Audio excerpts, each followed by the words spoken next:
بسم اللہ الرحمن الرحیم۔ السلام علیکم دوستو، پاک نیوز 91 میں خوش آمدید۔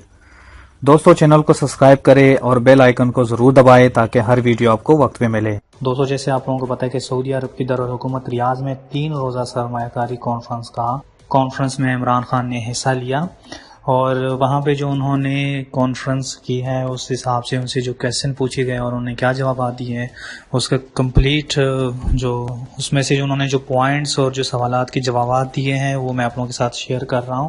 وزیر اعظم عمران خان کا کہنا ہے کہ آنے والے 3 سے 6 ماہ پاکستان کے لیے کافی ٹف ہے۔ پاکستان میں ادارے مضبوط کرنا ہمارے لیے چیلنج ہے۔ سعودی عرب کی دارالحکومت ریاض میں 3 روزہ سرمایہ کاری کانفرنس کا آغاز ہو گیا ہے، جس سے خطاب کرتے ہوئے وزیر اعظم عمران خان نے کہا کہ ہماری حکومت کو زر مبادلہ کے ذخائر میں کمی کا سامنا ہے۔ کوشش ہے کہ دوست ملکوں سے بھی قرض حاصل کیا جا سکے۔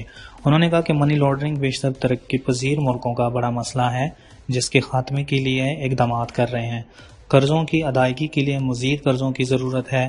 ہم نے قرض کے لیے IMF سے رجوع کیا، لیکن ہم ساتھ ہی دوست ممالک سے بھی کوشش کر رہے ہیں کہ ہم ان سے بھی قرضہ لیں تاکہ ہمارے لیے جو بوجھ ہے وہ کم ہو جائے اور اس بحران سے ہم نکل جائے۔ عمران خان کا کہنا ہے کہ اشرافیہ بدعنوانی میں ملوث ہوتی ہے، کرپشن ملکوں میں ادارے تباہ کرتی ہے، یہ انسانی ترقی کے منصوبوں سے رقم کا رخ موڑ دیتی ہے اور کسی بھی ملک کو مزید غربت کی جانب دھکیلتی ہے۔ وزیر اعظم عمران خان نے کہا کہ ہمیں اقتدار میں آئے 60 دن ہوئے ہیں، ہمیں فوری طور پر کرنٹ خسارے کے مسئلے کا سامنا ہے، ہمیں برآمدات بڑھانی ہے تاکہ زر مبادلہ بڑھایا جا سکے۔ انہوں نے کہا ہم برآمد کنندگان کی بہتری کے لیے اقدامات کر رہے ہیں، بدعنوان لوگوں کی بڑی پوزیشن پر ہونے کے باعث ادارے تباہ ہو گئے۔ عمران خان سے پوچھے گئے سوال میں عمران خان نے مزید کہا کہ ہم قرضوں کے لیے IMF اور دوست ملکوں سے رابطہ کر رہے ہیں، ہم جو بھی اصلاحات کریں گے ان کا اثر آنے والے دنوں پر پڑے گا۔ وزیر اعظم عمران خان نے کہا کہ سوئٹزرلینڈ کا شمار دنیا کے خوشحال ملکوں میں ہوتا ہے۔ سوئس حکومت اور ادارے مضبوط ہیں، اس لیے وہاں خوشحالی ہے۔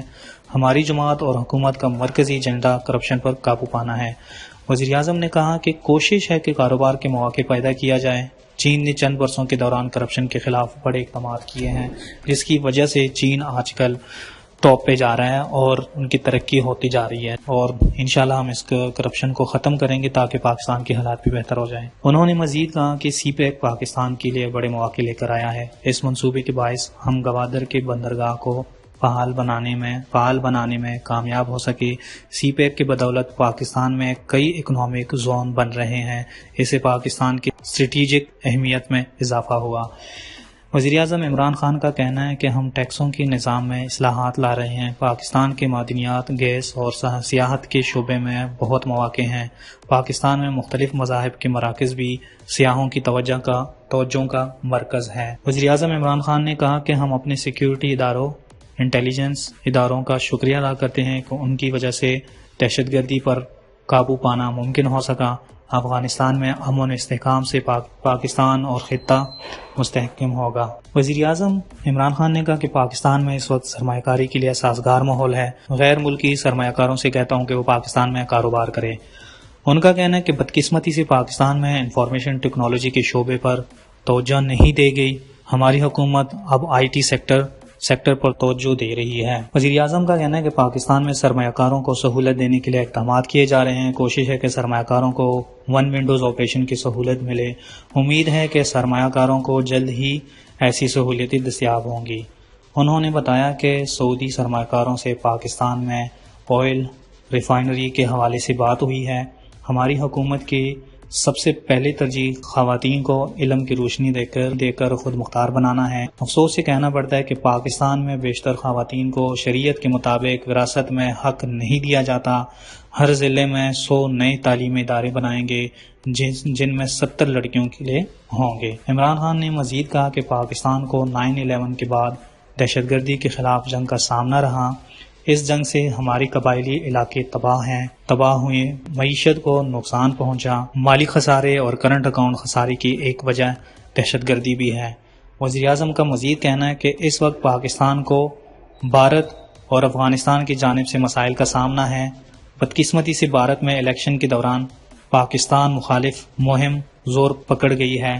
انہوں نے یہ بھی کہا کہ پاکستان چاہتا ہے کہ افغانستان میں امن ہو، یہ ہمارے مفاد میں ہے۔ امن و استحکام ہی کی بدولت غربت کا خاتمہ اور نوجوانوں کو روزگار کے مواقع میسر آ سکتے ہیں۔ دوستو یہ عمران خان کے کچھ پوائنٹس تھے جو انہوں نے کانفرنس میں شیئر کیے ہیں، تو انشاءاللہ میں کچھ تھوڑی دیر تک ہی ایک نیو ویڈیو بناؤں گا جس میں جب عمران خان نے اپنی اسپیچ دی ہے اور وہاں پہ جو پوائنٹس رکھے ہیں انویسٹرز کے سامنے، اور وہاں پر جو موجود انویسٹر تھے انہوں نے کیا عمران خان کے پوائنٹس کے ساتھ متفق کیے ہیں یا مطلب کچھ فرق پڑا یا کچھ انویسٹر نے خواہش ظاہر کی ہے کہ ہاں ہم آئیں گے پاکستان، تو اس سے ریلیٹڈ کمپلیٹ ویڈیو جو ہوگی، یہ جو جتنا بھی کانفرنس ہوا ہے اس میں کمپلیٹ ویڈیو انشاءاللہ میں آپ لوگوں کے ساتھ شیئر کروں گا تھوڑی ہی دیر تک، تو میں نے ضروری سمجھا کہ آپ لوگوں کے ساتھ یہ شیئر کروں جتنا بھی ہے۔